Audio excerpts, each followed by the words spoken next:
تعالي بقى لما اقول لك على المعلقتين اللي انا حطيتهم على الرز بلبن حولوا طعمه، خلوني كاني باكل ايس كريم بالرز بلبن. يلا بينا نشوف الطريقه على طول. بس ما ننساش المتابعه واللايك والشير وكومنت حلو زيكم. معايا كوبايه من الرز المصري بتاعنا عادي اللي هو مج الشاي، بغسلها وبحطها في حله وعليها 5 كوبايات من الميه وبسلقها لحد لا ايه زي ما انتم شايفين كده، يبقى الرز مسلوق معايا خالص. بحط عليه كيلو من اللبن وارفعه على النار لحد لما ايه اللبن يبدا يغلي معايا. واحلي بقى بالسكر. السكر ده حلي اختيار، يعني زي ما تحبي السكر عامل ازاي.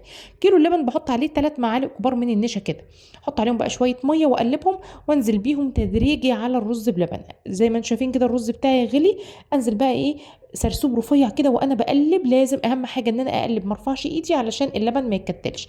سر المعلقتين بقى بحط معلقه من الباستري كريم ومعلقه من الكريمه اللباني ومعلقه من الكريم شانتيه، واقلب بقى الثلاثه مع بعض دول. هتدوقي احلى ايس كريم. وطبعا ما ننساش الفانيليا، تحطي كده ايه حبه من الفانيليا الخام بيديها طعم حلو قوي.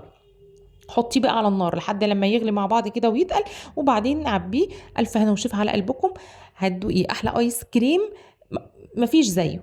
ما ننساش بقى اللايك والشير وكومنت حلو زيكم ونعمل متابعة للصفحة. وبالهنا والشفا.